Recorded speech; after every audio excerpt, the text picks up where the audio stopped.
Hello students, मैं राजेश कुमार आप सभी का अपने channel physics the power of science पर स्वागत करता हूं। बच्चों, आज क्लास 10 साइंस चैप्टर 1 के रासायनिक अभिक्रिया एवं समीकरण का ये तीसरा लेक्चर है। पिछले लेक्चर में बच्चों हमने रासायनिक समीकरणों को संतुलित करना सीखा था। बच्चों, आज के लेक्चर में हम रासायनिक अभिक्रिया के प्रकार यानी कि टाइप्स ऑफ केमिकल रिएक्शन को स्टार्ट करने जा रहे हैं और लेक्चर 3 में हम संयोजन अभिक्रिया और ऊष्माक्षेपीय अभिक्रिया के बारे में पढ़ेंगे। लेक्चर 4 में हम इससे आगे के जो टाइप्स ऑफ केमिकल रिएक्शन है जैसे कि वियोजन या अपघटन अभिक्रिया और ऊष्माशोषी अभिक्रिया के बारे में पढ़ेंगे। तो आइए आज के लेक्चर की शुरुआत करते हैं हम संयोजन अभिक्रिया के साथ। आज का फर्स्ट टॉपिक है संयोजन अभिक्रिया या फिर कॉम्बिनेशन रिएक्शन।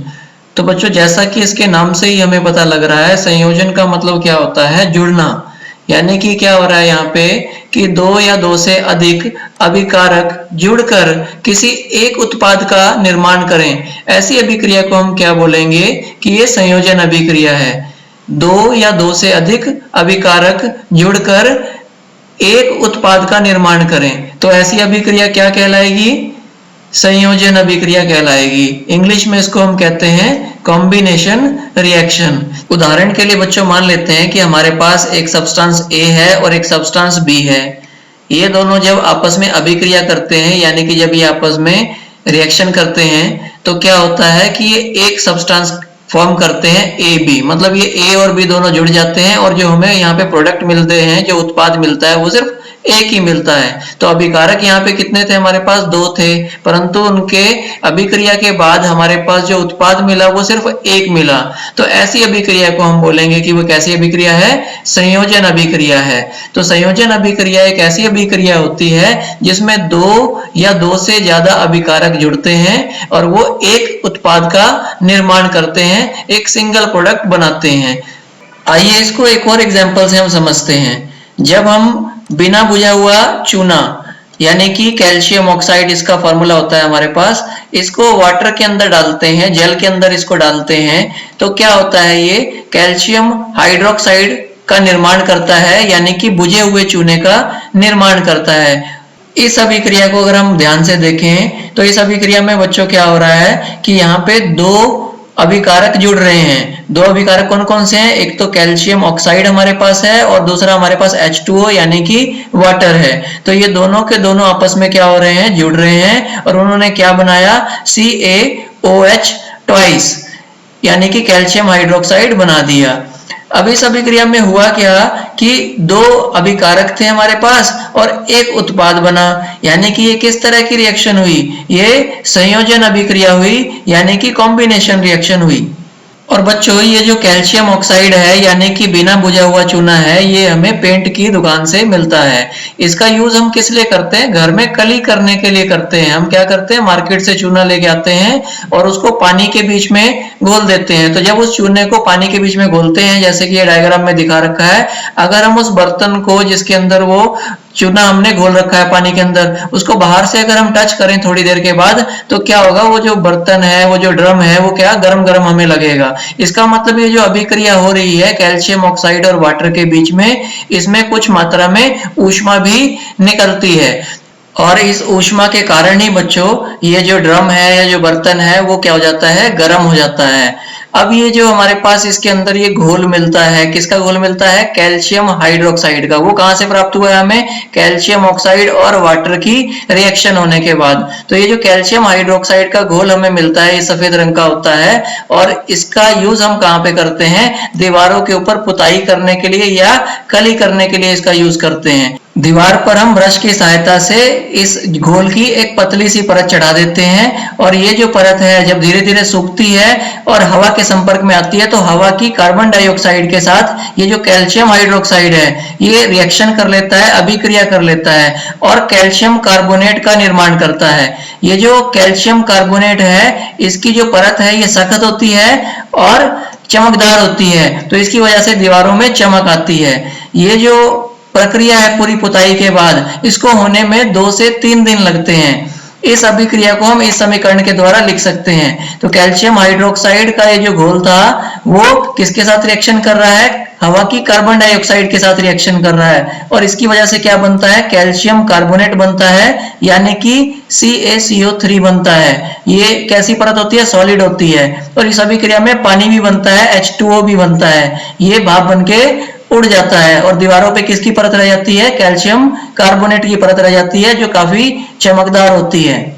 और बच्चों, क्या आप जानते हैं कि ये जो कैल्शियम कार्बोनेट है यानी कि CaCO3, संगमरमर के पत्थर का जो रासायनिक सूत्र है वो भी यही होता है। जी हाँ, संगमरमर के पत्थर का रासायनिक सूत्र क्या होता है, CaCO3 यानी कि कैल्शियम कार्बोनेट होता है। इसके बाद आइए बच्चों संयोजन अभिक्रिया को कुछ अन्य उदाहरणों के द्वारा समझें। जब हम कोयले का दहन करते हैं, कोयला एक्चुअल में हमारे पास क्या होता है, ये होता है कार्बन, ठीक है। तो जब हम कोयले का दहन करते हैं तो क्या बनता है, कार्बन डाइऑक्साइड बनता है और ऊष्मा रिलीज होती है, यानी कि उसमें से गर्मी पैदा होती है, हीट रिलीज होती है। तो कोयले का दहन करने का मतलब क्या है कि कार्बन की हवा में उपस्थित ऑक्सीजन से अभिक्रिया कराना। तो कोयले के दहन करने के लिए हमें उसको उसके ज्वलन तापमान तक पहुंचाना पड़ता है, पहले हमें उसको जलाना पड़ता है। तो जब हम एक बार उसको जला देते हैं तो उसके बाद वो लगातार अपने आप ही जलता रहता है और क्या पैदा होती है, उससे कार्बन डाइऑक्साइड पैदा होती है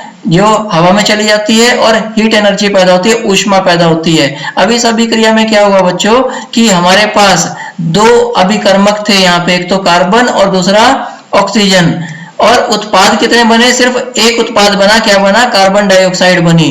तो ये अभिक्रिया किस तरह की अभिक्रिया हुई, ये भी संयोजन अभिक्रिया हुई। जब भी दो अभिकर्मक मिले और क्या बना दे, एक उत्पाद बनाए, तो ऐसी अभिक्रिया क्या कहलाती है, संयोजन अभिक्रिया। तो ये उदाहरण भी किसका है, संयोजन अभिक्रिया का उदाहरण है। आइए एक और उदाहरण देखते हैं जल के बनने की अभिक्रिया का। जब हम हाइड्रोजन गैस को हवा की उपस्थिति में जलाते हैं यानी कि ऑक्सीजन की उपस्थिति में जलाते हैं तो क्या होता है, हमारे पास जल बनता है, यानी कि H2O बनता है, पानी बनता है। तो इस अभिक्रिया में भी क्या हुआ, दो अभिकर्मक है यहाँ हमारे पास, एक तो हाइड्रोजन है अभिकर्मक, दूसरा अभिकर्मक हमारे पास क्या है, ऑक्सीजन। तो हाइड्रोजन और ऑक्सीजन ये दो अभिकर्मक यहाँ पे जुड़ रहे हैं और इनकी वजह से जो उत्पाद बना वो कितना बना, एक उत्पाद बना। तो दो अभिकर्मक जुड़ के एक उत्पाद बनाए, तो यह अभिक्रिया कैसी होती है, संयोजन अभिक्रिया।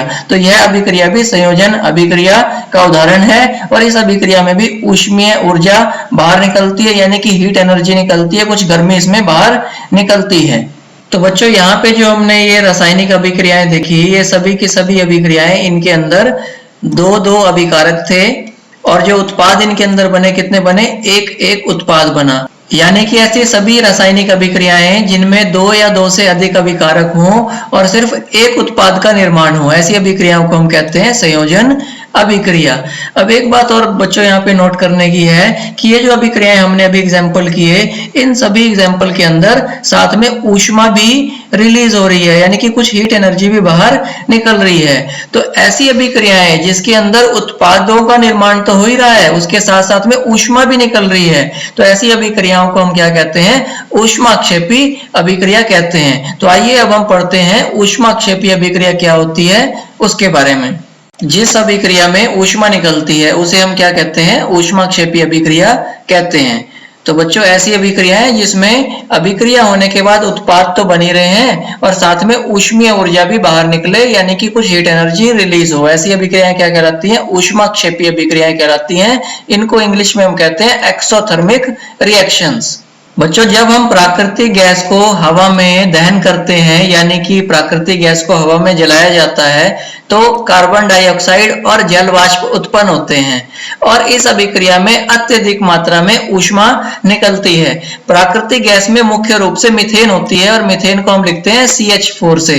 तो CH4 यानी कि मीथेन को जब हम ऑक्सीजन की उपस्थिति में जलाते हैं, इसका दहन करते हैं, तो यहाँ पे कार्बन डाइऑक्साइड गैस बनती है और जल वाष्प बनते हैं, यानी कि वाटर बनता है, H2O बनता है और साथ में बहुत ज्यादा मात्रा में ऊष्मीय ऊर्जा भी निकलती है।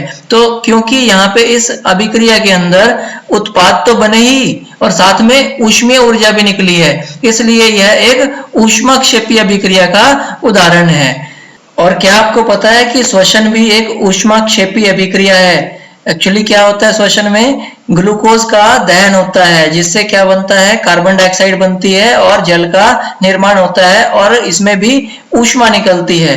तो ग्लूकोज हमारी बॉडी में कहाँ पे होती है, कोशिकाओं के अंदर होती है। जो भोजन हम करते हैं उस भोजन में कार्बोहाइड्रेट होता है, वो कार्बोहाइड्रेट का जब पाचन होता है तो वो किस में कन्वर्ट हो जाता है, ग्लूकोज में कन्वर्ट हो जाता है। जब हम श्वसन करते हैं मतलब सांस लेते हैं तो हवा की ऑक्सीजन हमारे ब्लड में जाती है और ब्लड से होते हुए वो कोशिकाओं तक पहुंचती है, वहां वो ग्लूकोज के साथ अभिक्रिया करती है और क्या बनता है, कार्बन डाइऑक्साइड बनती है और जल बनता है और उसमें ऊष्मीय ऊर्जा भी निकलती है।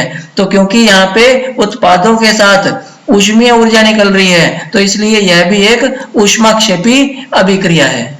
इसके साथ ही बच्चों आज का लेक्चर 3 यहीं पर खत्म होता है। अगर आपको ये लेक्चर अच्छा लगा तो please like, share and subscribe my channel. Thank you and take care.